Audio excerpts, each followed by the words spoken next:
tight budget situation, as many jurisdictions are, because of the limitations in Washington State on property tax and our dependency on sales tax, which is somewhat limited in the city, but we're pretty okay financially.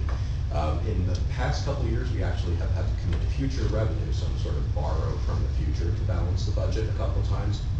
Fortunately, we had a large bond debt that was going to be retiring, and it is now passed.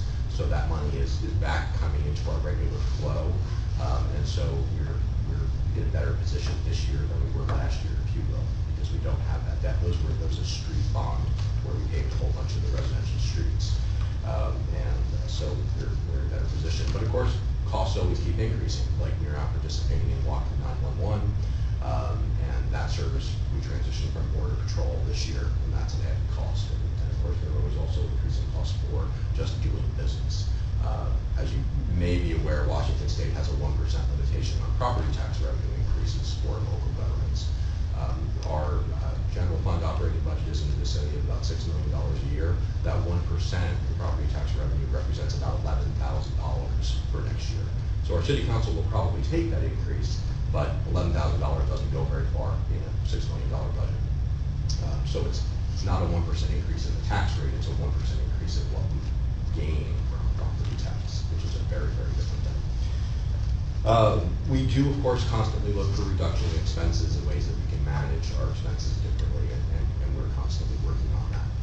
Unrelated budget item, it's more of your budget item. You're aware, I'm sure, that the city council approved a emergency services impact fee, or a fire impact fee for development in the city of Blaine, and that is a revenue coming in your direction for the ability for you to maintain your capital facilities and increase services as the city grows.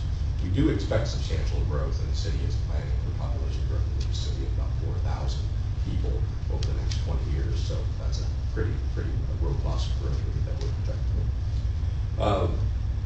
We are also looking for other revenue sources for the city. So the city is beginning to explore the possibility of a B&O tax, which is a business and occupation tax on properties or businesses that don't pay retail sales tax.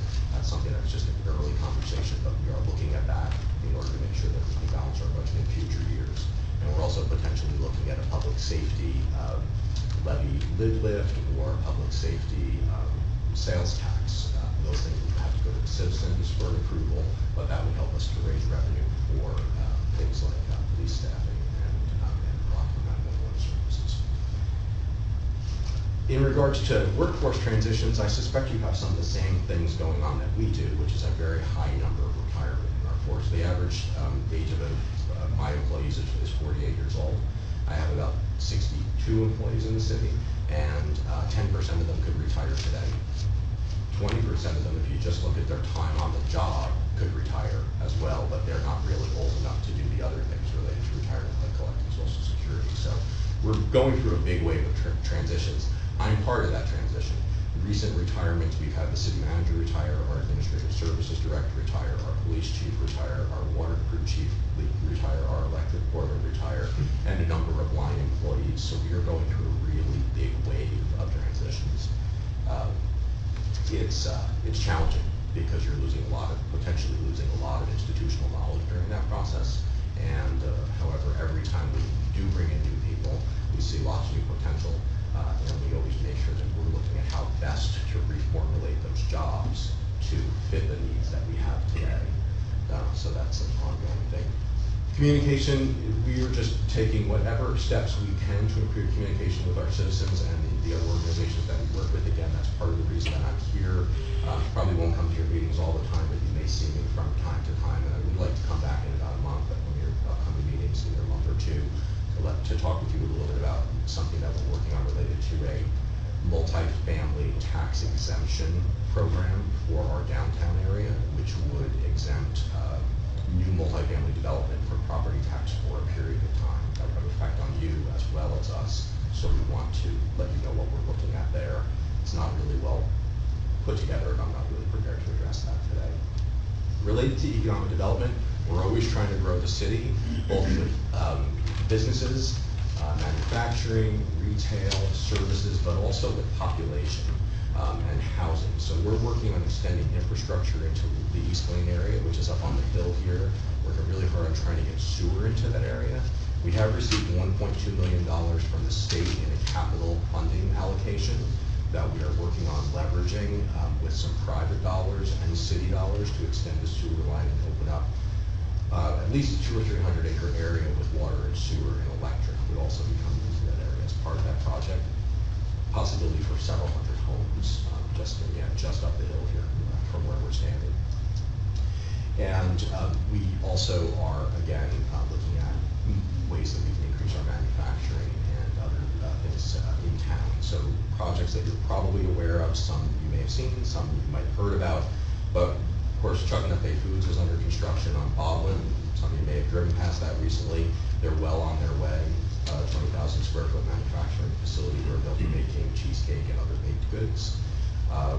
Yorkstons will be building a new truck stop opposite that facility, or just kind of across the street from that facility, but a little bit to the west.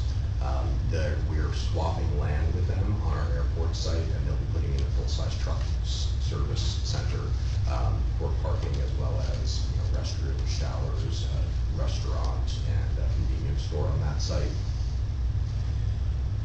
IK Truck Services is another company that we're working with to sell property at the airport site. They will be a truck repair and maintenance facility, and they'll also have parking for a significant number of trucks and trailers, about 40 or so. They'll rebuild refrigeration systems on trucks and do that kind of work. They actually already are in town repairing brakes and transmissions and engines at another facility, but that work would stay where it is. The other work that they're looking at here is more related to the actual trailers themselves rather than the engines of the truck part of the rig. Starbucks opening downtown Blaine. You've probably seen it. I hope you've been there. Go again soon, but also stop at other places when you're there. Right now there's a project under construction at the corner of H Street and Peace Portal Drive. That is which used to be owned by the Hollinger family. The building's been torn down, starting from scratch again to rebuild that. That will be 2 stories above the sidewalk, 1 story below the sidewalk because of the way the grade is there. On the upper floor, there'll be some apartments. And on the main level will be the Oyster Company, much larger seafood restaurant there, and potentially a seafood retailer in the front end, and another apartment in the basement because it's a really big daylight basement. That's nice to see. Those are some of our first downtown housing units in a really long time, and we're hoping to encourage more of those. You've probably also seen the opening of our new Welcome Center right next to Starbucks, and a new clothing retailer, Roggany, has opened in downtown. So things are really changing and happening in Blaine right now. It's kind of an exciting time to be here and to be involved. Last topic I wanted to touch on, and then I'll answer any questions you might have for me, is what we're working on at Bell Road, Blaine Road, and the rail situation. So for a while, we've been working with Homeland Security to try and get them to move the Bacchus terminal to the south so that it no longer causes as much of a delay as it causes. We've been told through our senators and representatives and from Homeland Security, it's not moving. Stop that message. So that's fine. Now we're looking at other tacks. And we've been working with Senator Erickson and Representatives Van Burden and Buys to get funding for reconfiguration of the exit 274 interchange area. Initially, we were looking for on-ramps and off-ramps to be added there. The project's kind of evolving right now, and it looks like the near-term potential for that project is a flyover ramp for Blaine Road, so that it goes over the railroad rather than have to wait for trains passing by. So if the Bacchus can't move, we can move the road, so it no longer has to wait for the trains. What that would involve is actually bringing Blaine Road up, obviously, bringing Peace Portal up, and bringing those off-ramps all up to about 20 feet above the railroad grade so that the trains can pass under the one leg of that intersection. But because everything's so close together, you actually have to lift all of the roads to put that intersection up in the air, if you will. We are seeking funding from the state, and we'll also be seeking funding from the federal government to make that project possible, because the problem is a result of the Bacchus terminal. And the problem is a problem for a lot of local Whatcom County residents. It's a public safety issue, it's an economic development issue, there are a lot of challenges there. So we are working on that, and we are hoping to make some additional traction in this coming legislature.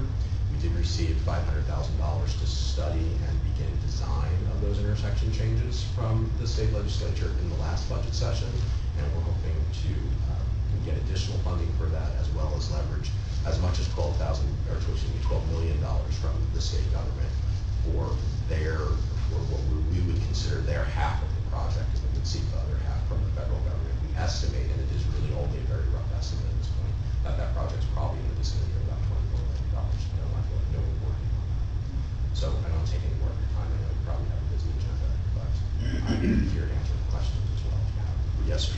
Probably where I've been working on that project for about 4 years myself, trying to get that, because I live right there in the corner.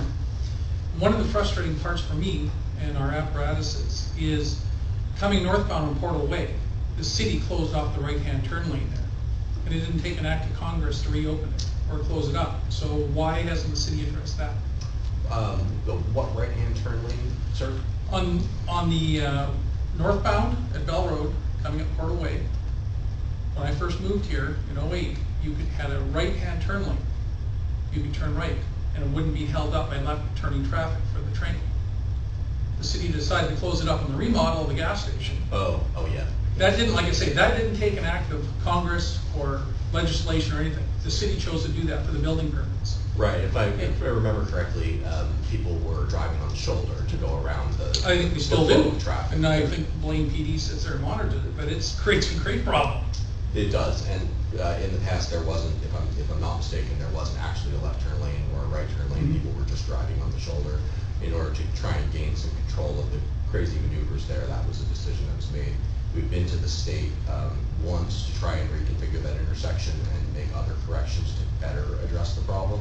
And the project was downsized by WashDOT to the extent that we decided there was no reason to do it anymore because it wasn't addressing any of the problems. They wouldn't, for example, let us put in a left turn lane at that spot that you're talking about and a through lane for people to go by. That didn't seem logical to us, but they wouldn't let us do it. We're now addressing that again. We have a TIB grant application in to reconfigure aspects of that interchange, and we hope to reintroduce that as well as a right turn waiting lane for southbound traffic, making that other turn across the railroad tracks from Portal. So it's been very challenging for us because WashDOT has not been cooperative with sort of what I might call logical improvements to the intersection. They only want a full-blown interchange built there, and that's extremely Well, why don't we take the conversation up with John, who owns the Shell station, and access or get a right-of-way for his right-hand turn? Well, again, it's possible, but I mean, it's just like a state highway and it's under their control, not ours. But the city closed it off. So according to John, the city made them close it off. That's correct. The city stopped people from driving on the shoulder to go around the normal flow of traffic. Yes. Okay, well, that's part of the problem as well. And the letter I got back from Delvany about the cost is she said there was no funding available. Well, in the last 2 years, there's about a 27% increase of funding approach coming into the border southbound from truck traffic. So when we responded back to that, it said that's not a viable excuse, and there's lots of room. I'm trying to give you some information on this because when they moved that train trestle or the X-ray station back, they can move it back to the port, U.S. port, and when that train backs up, it's only going to sit and block the semi-inland nation, not our traffic or our engines or apparatus and cause safety issues. So I'm thinking we're getting some contradictory information, just so we need to talk about that. Yeah, it's a complicated topic. Yeah, it is. It's very. I mean, I've been doing it for 4 years working on it, and I'm getting different stories all the time. Sure. Anything else? Well, as you know, as the service we provide, we're also very interested in this. So if circumstances come up where you need input from us, from your school district or anything like that, feel free to contact us. We'll help any way we can. Thank you. And feel free to come to our meetings anytime. If you want to be on the agenda, to present something, just give us a little bit of heads up. We'll put you on the agenda.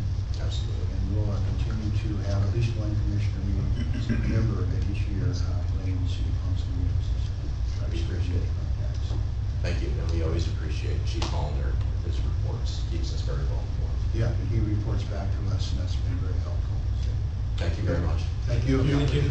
Great, thanks. Okay. Public comments? Anybody you want to, you didn't get here in time to sign up. Would you like to do it now, or? we I also- can do it now, that's fine.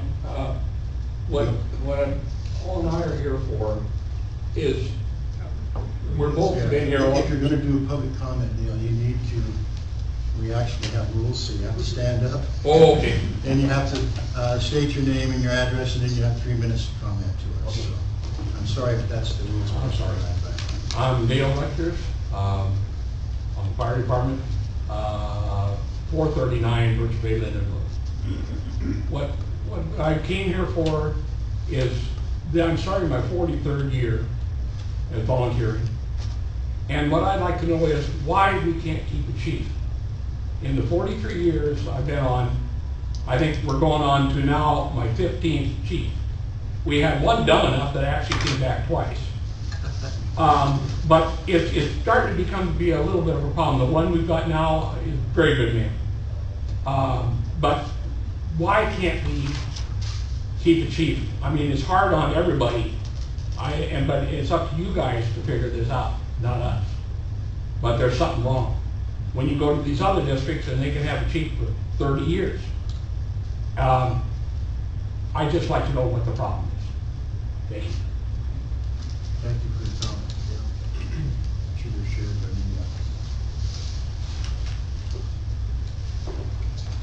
any other comments? We'll close the comment section. The only thing I would say, the difference to the years you served, we're gonna work on this. We're starting immediately, trying to new chief. We're sorry to see this chief for that role, but we're working on it. And personally, I share your disappointment that we go through chiefs that fast. Part of it is the stress related to the position. Part of it is people moving through. There's just a whole lot of reasons, but I hope we can get one that stays longer, that is up to the same professional level that chief command. Thank you for your comments. All right, we'll move on to the consent agenda which we had presented and had time to look at.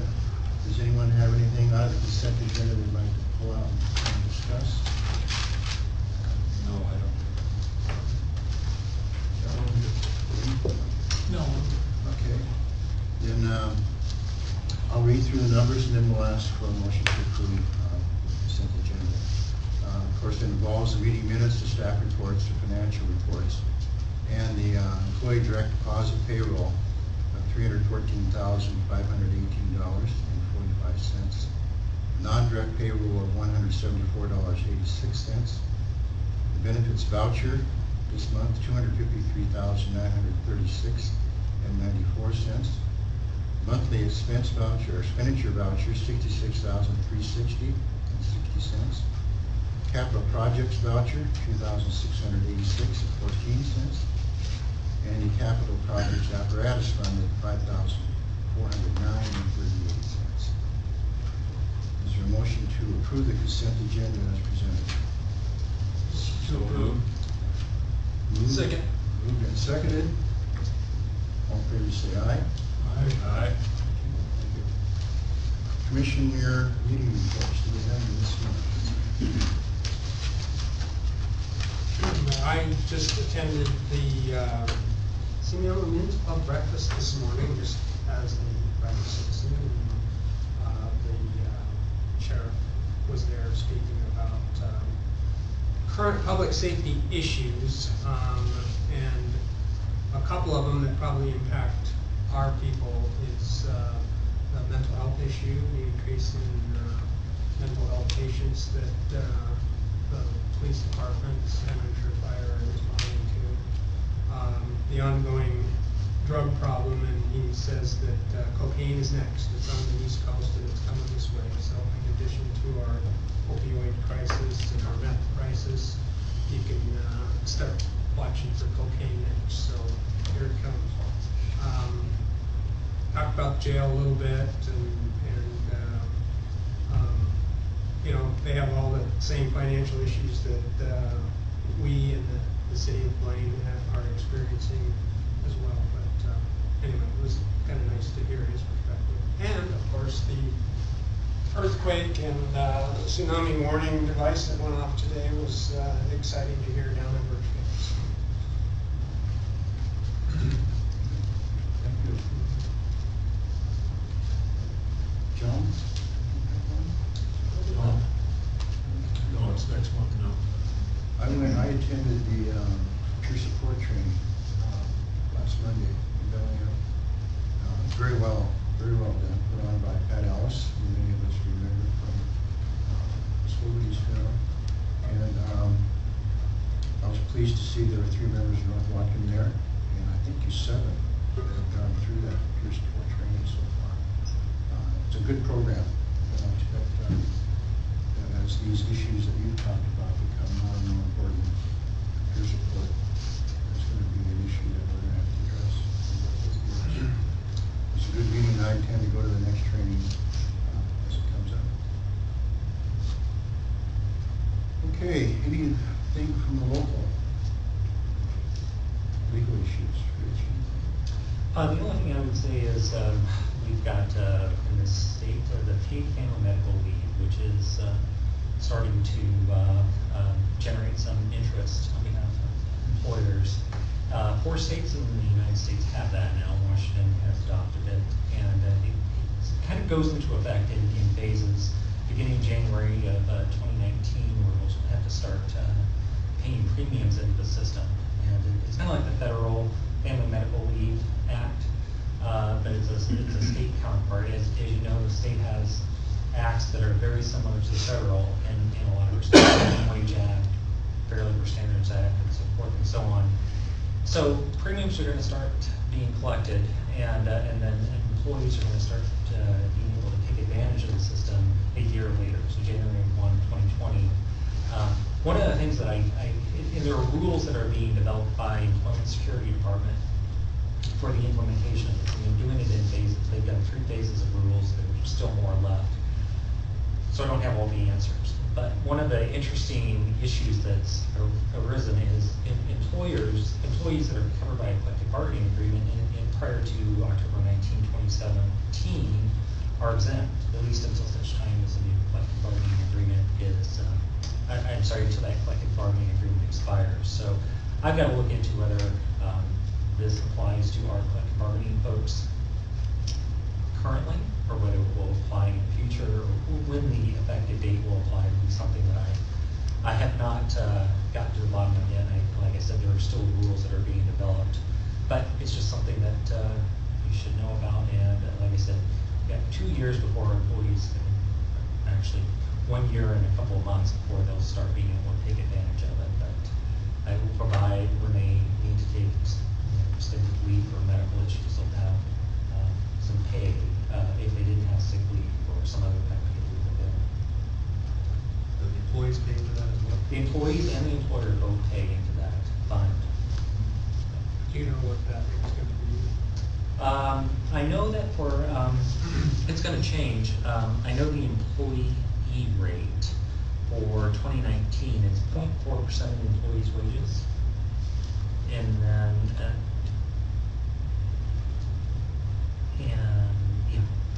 I know that's for 2019. So I don't know what the rate might do in later years. And that's all I have. Thank you. Davis. Excuse me, we have some unfinished business. And my voice is going away, maybe I'll put that. Pertaining to Northwood Store. And the chief and I met with Mr. Brenning a couple of weeks ago and discussed this.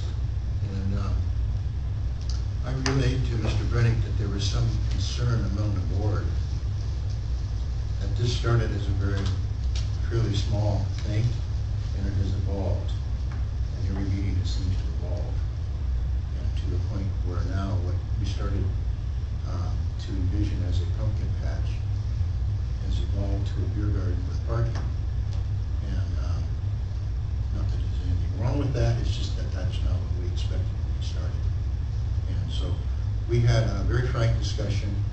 He relayed some of the frustrations he's had dealing with city and state for egress and how to get people in and out of this facility, and wants very much to work with us to make this continue to move forward.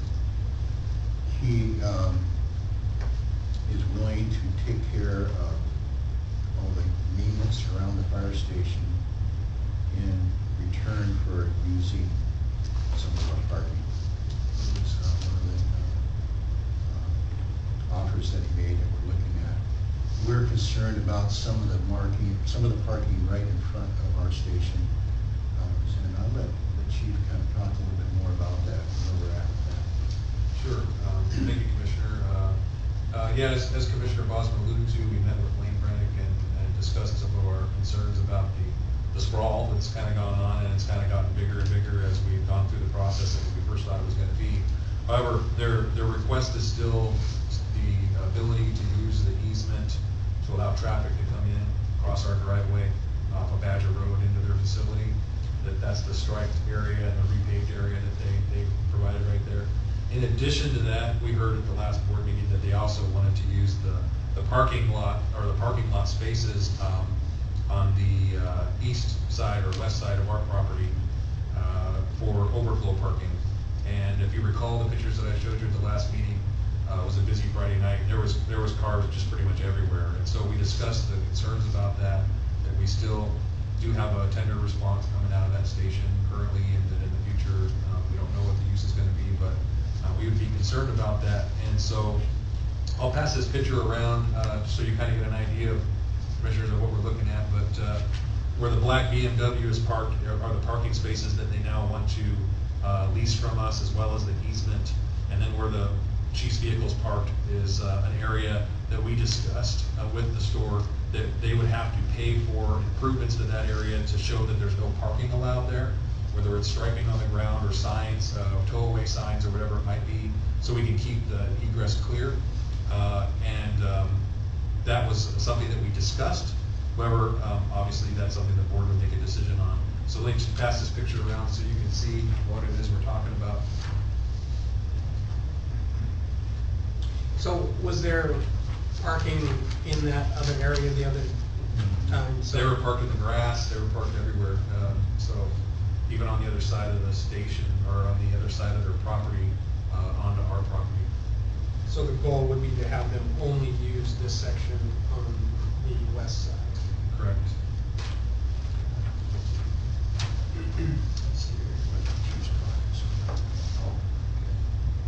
Were they open to that discussion? Or what was their- Well, they were kind of in he was in the spirit of, we'd really like to be able to use this and make a deal with you to be able to lease that property in addition to. So, you know, we had some discussion about valuation of the property, and that we were in the process of not only getting a valuation of the property for the easement, but we hadn't started yet on the parking lot, getting an evaluation of that property. Yeah. So we can come up with an actual cost, so, you know, we can report to the auditor, and then we can have the excise tax be appropriate. It gets passed to the state government for the rental of that area. Now, whether or not the maintenance of the station in lieu of rent is something that the board wants to do, we can have that discussion. I think there's some merit to that, as far as value, but we have to really know what the value of the property is first before we can kind of determine what the trade-off's gonna be. And so direction that I had given to our attorney was to hold off on the lease agreement until the board could have time to talk about this and determine if they want to move further. So I guess what we're asking is, if you want us to continue discussions with the intent of keeping that area free of any vehicles, and working on some sort of arrangement based on valuation. Or if you want us just to stop the whole process, I mean, it's up to the board how you want us to proceed, or if you want the chief to proceed in the term. So when you went out and talked to him, Rich, there was no talk about the lease agreement we came up with last time with the last meeting? It was not. My recommendation to the commissioners, if I might so say, would think we can live with the parking on that side, as long as it stays to that side. It will still have proper egress and ingress out of the station, so long as the rules are followed on the eastern part of that egress, to where we can't allow any parking of any kind over there, because then we're gonna end up with people crossing over, and there could be some real problems in and out of there. And so my recommendation would be to move forward on the process as far as allowing use of the easement and the parking, so long as we move forward on getting a value of that area and then determining what the rent would be to rent that to them, or trade off in rent, what that would be. I think from an operational point of view, that's not a concern for me. And so I just wanted to make that apparent to the board. Chief, do you know, Henry and I were just talking on the fence that runs east and west, the back side of the fence, I don't know. You guys, where they have that little cart back? Yes. The trailer back there? Is that, how far back is the parking line come back from there? To the grass. Right to where our parking lot is? Yes, right to the curb where the grass is there, where it turns into the curb and parking lot. Right. That grass is their property now. So technically, they can build their own parking stalls and everything there without really infringing on the community, or on the district? Technically, as long as it's to city standards, they can do whatever they want with that area. Okay, so that, yeah, because just walking back there, taking some photos and stuff like that, and not really knowing where the property line was, there's lots of room. I mean, there's a shot for you, Larry, right there, standing in our parking lot. Look at, I mean, Yeah. they can put gravel down, pave it, whatever they wanna do. It's still, you know. And then with that access that they have, that's coming on off Badger Road, it would be just easier to work with them on the access part of it that was paved accidentally, what they're telling us, but let them deal with their own parking and pave it and gravel it or whatever. That way we don't have to deal with it. I think if I remember correctly, the conversation that I had when we were there, is that they have, that area you're talking about. Yes. They're hoping to have outside seating. So, and I don't know if the city would even let them have parking there. Yeah, I don't know. And that's one question. But that fence, that whole fenced-in area inside, there's a whole bunch of outdoor seating out there. I've been out there and, you know, just had a look at it. I mean, expanding it, great, you know, you wanna see them prosper, absolutely, but. And I guess one of the things we have to consider too is, you know, I think if we do something like this, we have to have a right value. We have to have that recorded. And if we exchange, it's gotta be done correctly, because this is all stuff the auditor's gonna look at and make sure it's done right. So we gotta have proper documentation of this, and I also think it needs to be somewhat open-ended, so that if we go through with this, and say everybody agrees, and we sign documents, and 2 weeks later, the place is full of cars, we can pull out of it. And I think that's the way, I think, if I'm correct, Mr. Davis, that we can draw it up that way. Right, that would be important in the drafting, and we could go back and make sure that we would have an effective enforcement remedy, and which would, you know, could include termination of these if they didn't comply. The one thing I would say is just so we meet the auditor's, you know, scrutiny. I would say what we need is just a broker's opinion about it. So we need to know what the land is. Once we have that, then he can do his work, give us an opinion of value. We can compare that, if we want to do a lifetime, compare that to the value of the services they're providing, and if they were as much or more, we should be fine. That's kind of the process that needs to happen here. But first step is to know how much are we going to allow them to use. What is the board comfortable with? And then we can take step 2, which is what's the value of that. I originally thought that we were gonna let them use that one side, and I'm not comfortable with them parking on the other side. So if we're gonna do anything, I would say what the chief recommended was keep that one section on the west and strike the other side that says no parking bar lane or whatever we have to do. And then work out the agreement that our attorneys. John? Well, I'm kind of with Bruce and the chief as well. My question is if we do something with the east side, who's gonna go out there and enforce it? My biggest fear is we're gonna get something out that way, our bartenders aren't gonna be able to get out on Friday night after a football game because it's blocked. More script. And that's why I think we need to have an open-ended agreement where that happens once, you know, that's the end of it. And I think logical thing that would occur if this situation happened is one call to Linden Police should take care of that, and we should get it opened up. But depending on how busy they are. Yeah, so, You have to have properly towing signs, so for us to enforce it, you need to have properly marked tow sign in there, so we can remove it quickly. Maybe the other thing to remember, there's two ways into the fire station. This is not the only way, there's another, so even if that got blocked, there could have, yeah.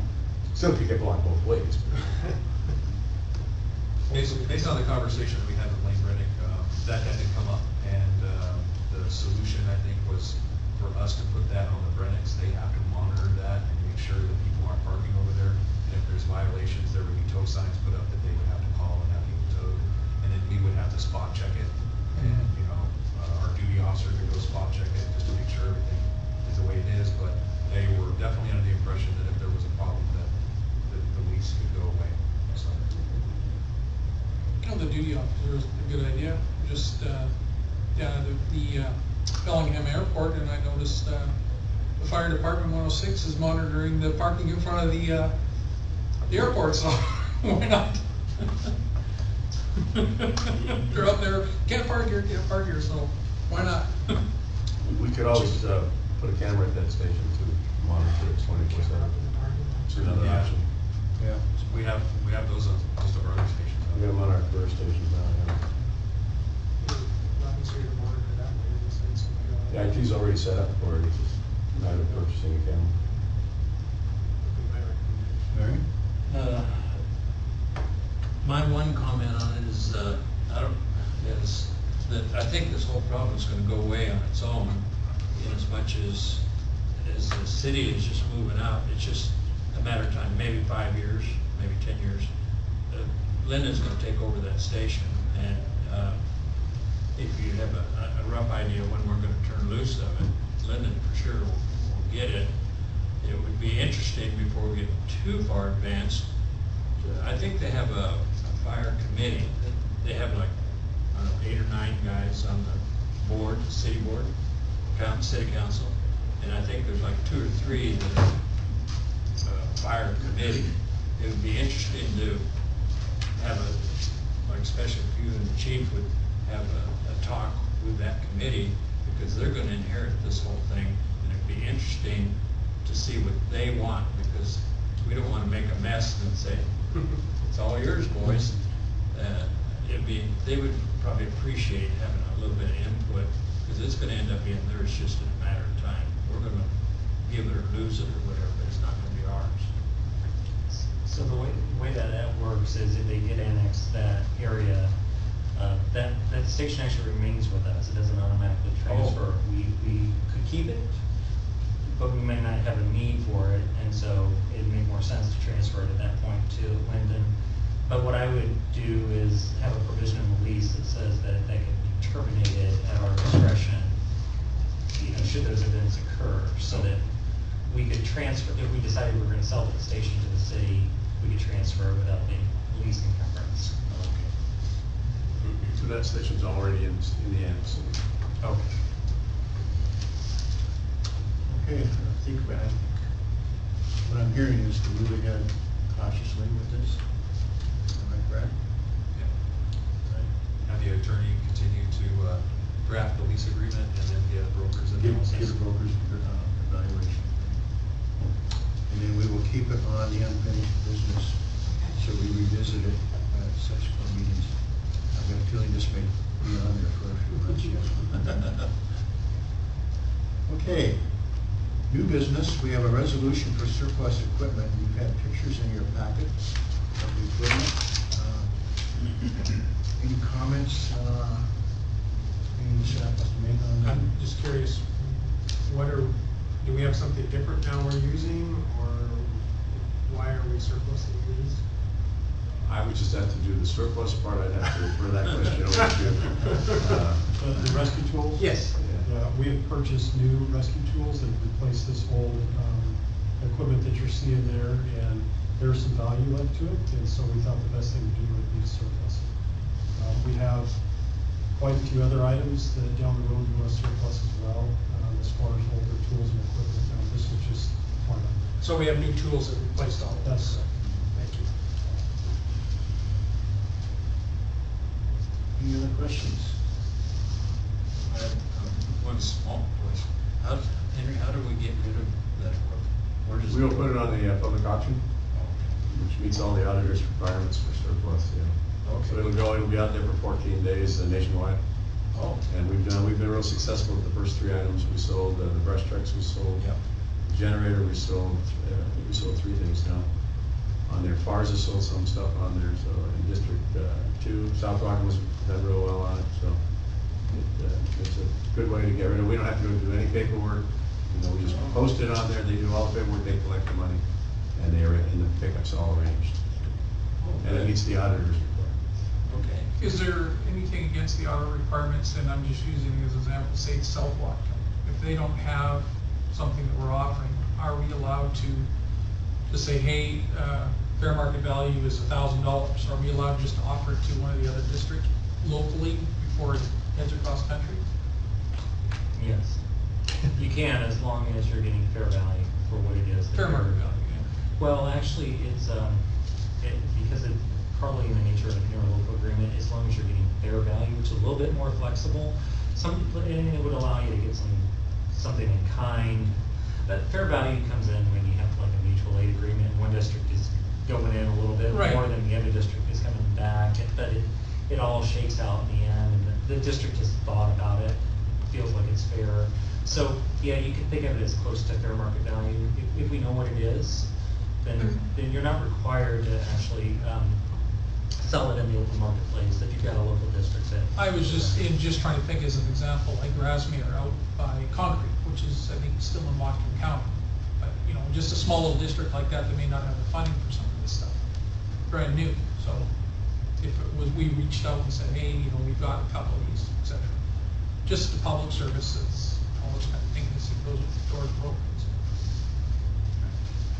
Something to keep in mind. It'll be out there nationally for any little district to look at, so. Good. Yeah, that's. Anybody else? If not, I would entertain a motion to approve resolution 2018-15. Approve. Second. Moved and seconded. All in favor, say aye. Aye. Opposed? Okay. Approved. Next item is fire chief recruitment process, and as we start this process, we already have 2 suggestions that we're looking at, and there may be more. One of them is here today to tell us a little bit about their program, and Mr. Kaufman, the floor is yours. All right, thank you. Those of you I haven't met yet, which is I think most of you, I'm Greg Prothman. I'm the owner of the Prothman Company. We formed the company back in 2001. Gosh, since that time, we've done probably in the neighborhood of 500 to 600 searches. Many of those have been fire chief searches. In terms of the team, that's probably the first thing to look at, is you're hiring a team of folks who have only worked in the public sector. As an example, I'm a city manager by training. I'm also a volunteer firefighter at EMT with a small district in the city of Snoqualmie. Actually, the city of Snoqualmie, not a district there. They're so dumb enough to let me drive the fire truck. I tell them daily that's not a good idea, but they continue letting me do it. But we're all public sector professionals. The consultant that would be assigned to this job, if we're selected, would be Marcus Kreiptis. He is a former chief of Bothell Fire and Rescue and Shoreline Fire and Rescue, and he's retired, I guess, some number of years back now, and he is currently working. He'd be here today with me, except he's in Idaho working with one of our clients in Sun Valley, serving as their interim fire chief for a period of time.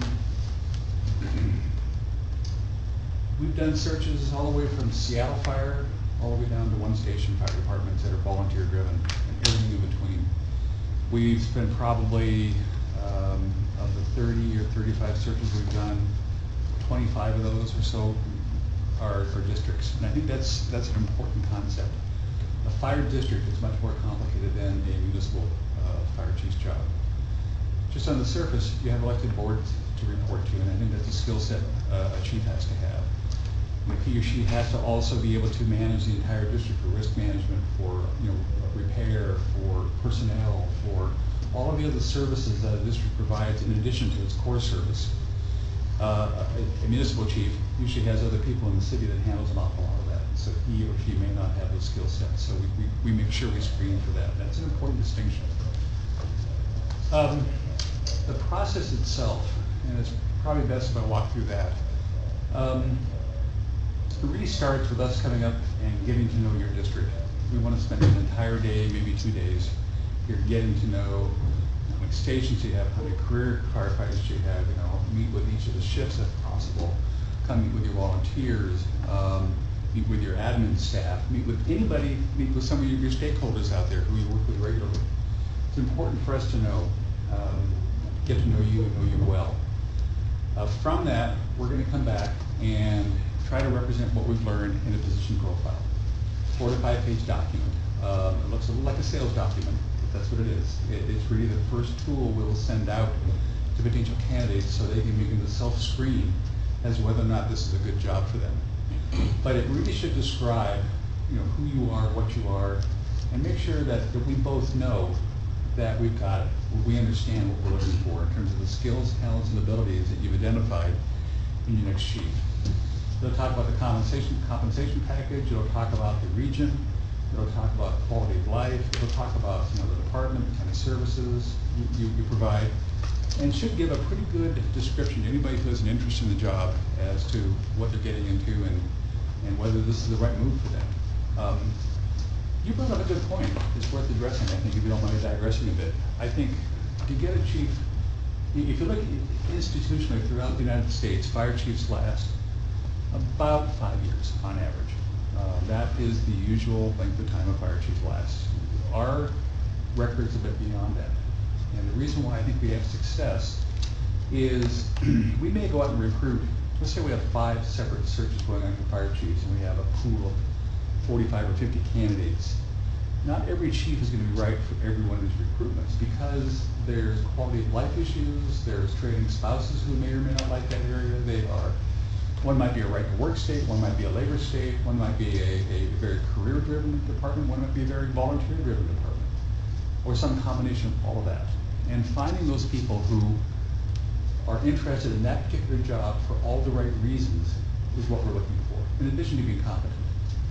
And so those factors, I think, tend to make a chief a long-term fit with the department. 7, 10, years would be not an expectation that we shouldn't be looking at. So to me, those are some of the reasons you look at when you want to get back into a chief that's going to stay a while.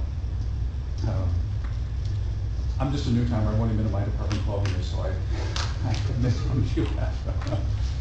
But once we get the proposal or the profile done, we're going to go out and canvass wide and hard. Yes, we'd love to have somebody who comes from the West Coast, ideally, for a couple of reasons. One, West Coast firefighting is remarkably different than our friends on the East Coast. It's just a different environment back in that area. Now, there's still good candidates that can come out and make the transition, but generally speaking, folks on the West Coast tend to have an easier time transitioning to a new department. Labor is a big deal on the West Coast. Washington, Oregon, and California all deal with labor unions, which is a lot different than our friends in Colorado, Arizona, and some of the other right-to-work states. Yes, they have labor unions, but they don't have the same rights and benefits that we have to bargain with here. So having those skill sets is very important. But we're still going to do a very, very aggressive mailing. We'll probably send out somewhere in the neighborhood of 1,500 to 1,800 letters of invitation. We'll send out, 1,400 to 1,500 emails to chiefs. We'll place advertisements in every relevant publication that we can find. So our goal is we want to make sure any qualified candidate knows of our opening, and they should be able to see it in 2 or 3 different spots. Get something across their desk, read it in one of the magazines, maybe even get an email. That's what we're looking for, because we're looking for that candidate who's happy in their current job, but is ready for that next step in their career, or wants to move geographically, or maybe at 53 can retire out of California or some other state and has another 7 to 10 years, 10 years of work experience, and that's what they want to do. Chief Stedman down is, who started over in Arlington, it's a good example of that. Came up, he went to Arlington, now he's down in Snow County Fire, thank you. Say that eventually. But, that guy's got a lot of time and grade, and he's a great find. So, once we get a preponderance of candidates applying, we're then going to boil that number down, review every resume, probably select the top 10, 12, 15 candidates, maybe 16, 17, whatever the right number seems for qualifications, and we're going to interview each of those candidates ourselves first before we trouble you with any feedback yet. We'll spend probably an hour with each one probably by Skype. Take pretty copious notes. We'll do an internet check to see what any big issues pop up on the internet for them. Gather as much information as we can. We're going to ask them to submit a resume, a cover letter, our application, and what's significant about our applications, we want them to list their jobs chronologically by date and month. What I'm looking for is gaps in their employment that they may or may not want to tell us about. Okay, if they have a gap of a couple of years, okay, explain it to me. What happened? Or why did you step away from the fire service for a period of time? There may be great reasons, or maybe not so great reasons. But if I understand it and can verify it, then I can tell you about it, and then you can use your judgment to decide if that's a reasonable explanation to move that candidate forward or not. If it's hidden and we don't find it, and it comes out later on, in my mind, that's paramount to sort of deception, and it's automatically eliminated to a candidate. You have to be able to tell the truth. So, we're going to get all this information. We're going to ask them to write a number of essay questions along with their application materials. We'll use all of that data plus the internet to evaluate their skill sets. We'll do an interview of each of the top 10, 15, 16 candidates. Then we'll sit down with you in executive session. We'll get all of this information to you a week ahead of time, so you have a chance to read it, absorb it. Then we'll sit down as a team and we'll go over what we've learned. We'll give you our recommendations to who we think is good and who we think is not so good in descending order. But ultimately, that's your decision to make, as to who you want to invite to a final interview process. And that's also a go, no-go point. If we look through the entire candidate pool and we're going, I don't see the magic here. It's just not happening. Great, let's stop. Let's go back out and resource until we get more candidates to where we all feel comfortable that you're ready to move forward. If indeed you're ready to move forward, we'll help you design a final interview process. Could be multiple panels, it could be reception the night before, it could be any one of a number of things. It's just an opportunity to get to know these candidates better and get a sense of who they are. Prior to the final interviews, we're going to dig in much deeper into their background. We're going to do 7 to 10 confidential reference checks. And the references that we ask for aren't their character references. We want professional references. Peers, subordinates, supervisors after their last 3 jobs. From that, we'll then send out an email blast to all of those folks and ask them for a structured feedback process. We get a really good response that way. We'll do a criminal history check, we'll do a driver's check, sex predator. We'll do everything we can at that point, see who these people are, and if any red flags come up. So if a red flag does come up, we'll be in touch, let you know what we found, and if it's really difficult, we'll eliminate them from the process. But you'll get all of that information back. You'll have it in your final interview binders, and so you can use your own judgment to determine what you have and what you like and what you don't like. So, final interviews. Our consultant will come up and help facilitate the entire final interview process. We'll have binders for each of your interview panels, and certainly yourself, obviously.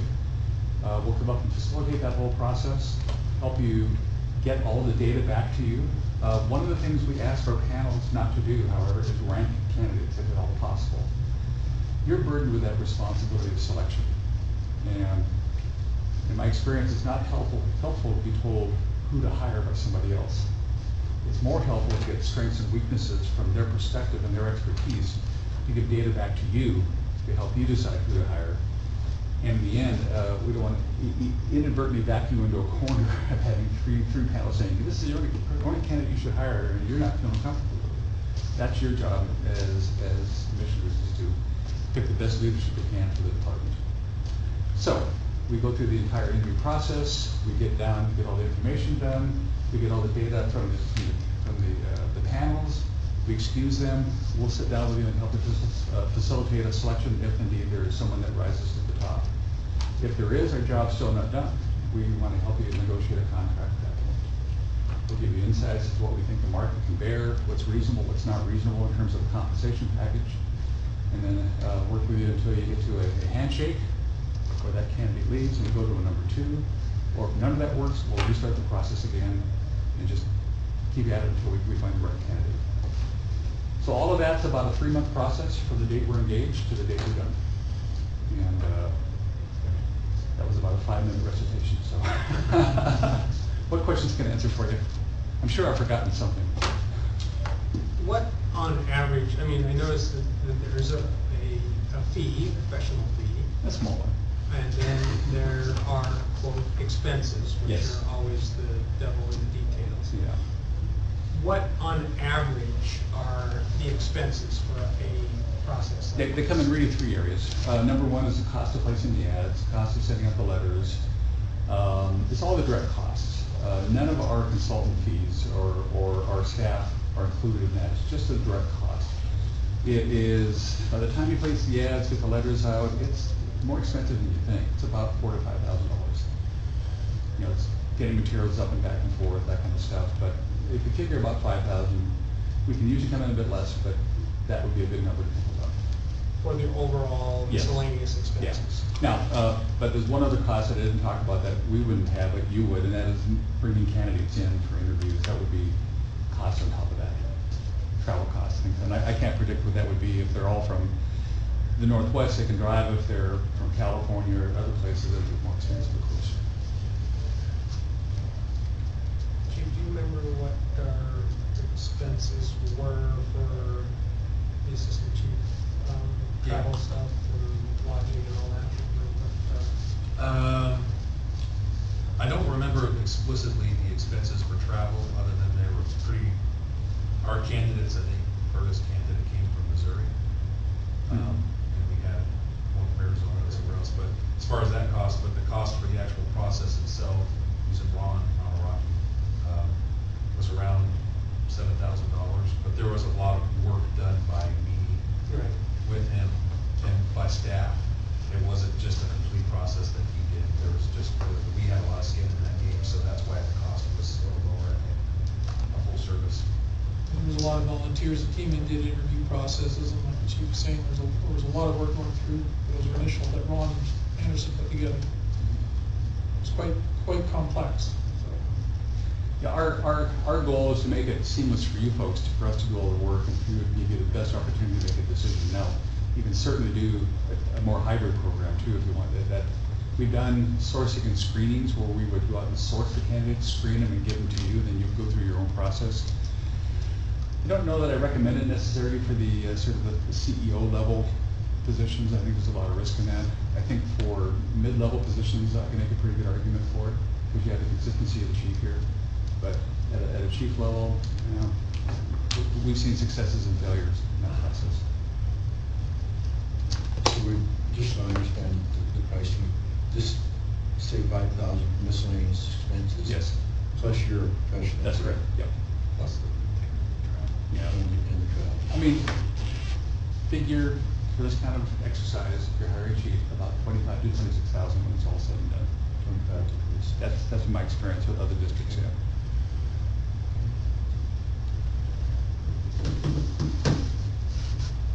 Any other questions? No? Did I say that we do offer a guarantee too? You know, we do. If for any reason that person leaves in the first year, maybe short of natural causes, if we don't work them to death, we'll come back and repeat the search for free. No consultant fee. Is there So- an annual renewal on that? Yeah. A small rider, of course, yes. Insurance policy. But what that does is it makes us both mutually aligned with goals. Our goals and your goals are the same at that point. And so we become partners in this process, and frankly, in my experience, we become friends as this thing marches on, and I've got a lot of good friends in the fire service because of it. I go to some of the conferences, it's like old home. Have you had to do that before? Of course, we're dealing with human beings, and sometimes the trading spouse says, you know, I thought I liked this place, but my family's back here, and I'm gonna go back there. I'm leaving, whether you're coming with me or not. That's happened. Once in a while, we find we just didn't get the fit correctly. We didn't listen to our gut reactions. But I'd say, you know, if I look at the overall number of searches we do annually, you know, as a company, and that's somewhere around the 55 to 60 number, we might do one a year where he's in the very serious. Just didn't work out. Probably a little higher where we get to the decision point of yes, or of getting to the top candidate pool and nobody wins. We go back and resource. And that's probably closer to 1 out of 30. And that's fine. I would much rather put the time and effort now in getting the job done right than coming back a year from now when everyone's disappointed, right? And there's a bunch of bad feelings and you're trying to do a thing. So, all right? Thank you for. Hey, thanks for the invitation and all the best, okay? Thank you.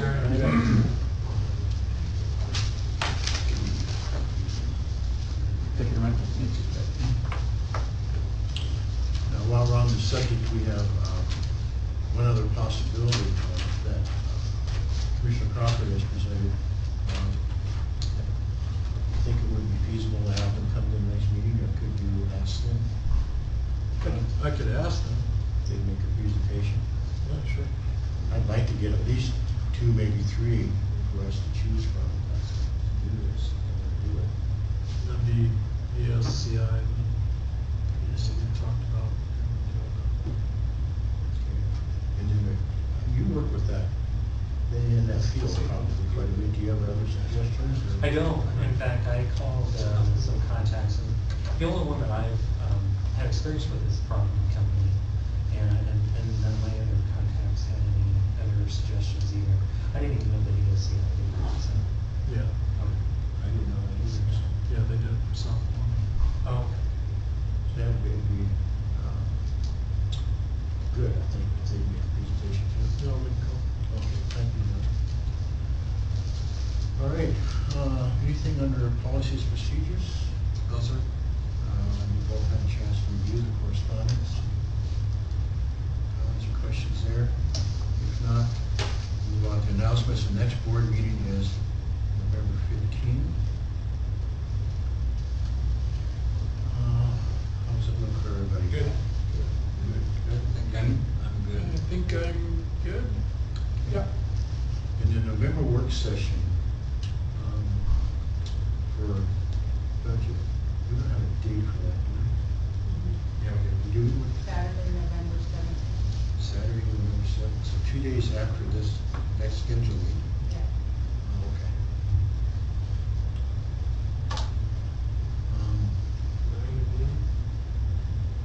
That's what I have.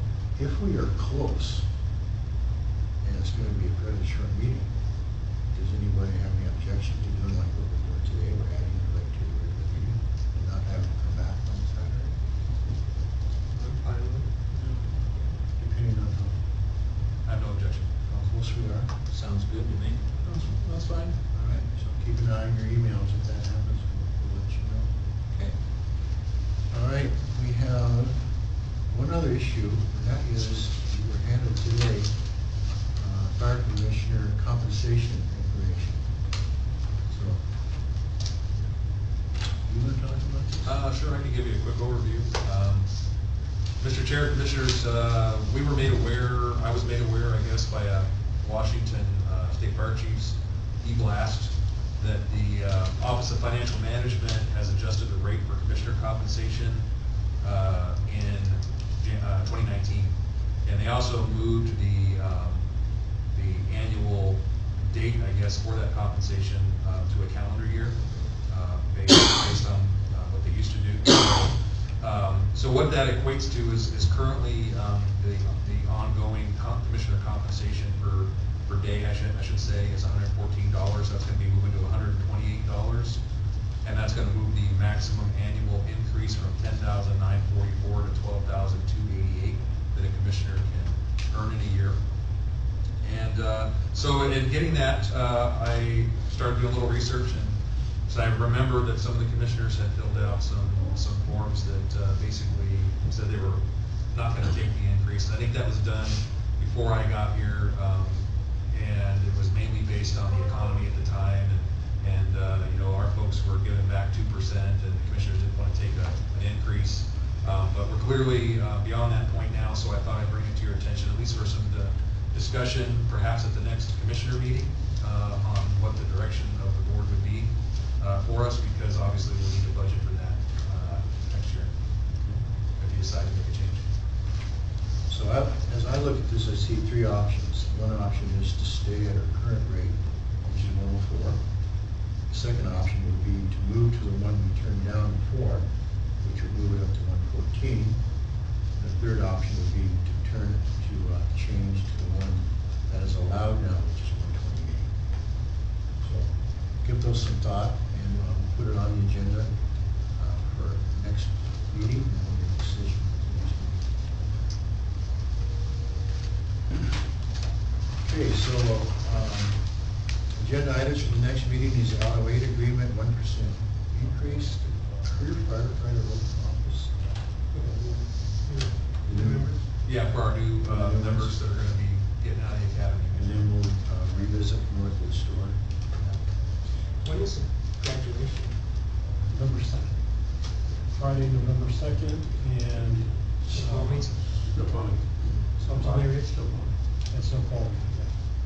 Yeah, we can resend the invitations to the commissioner group if you guys need us to. Yeah, I'd like to see it. Okay.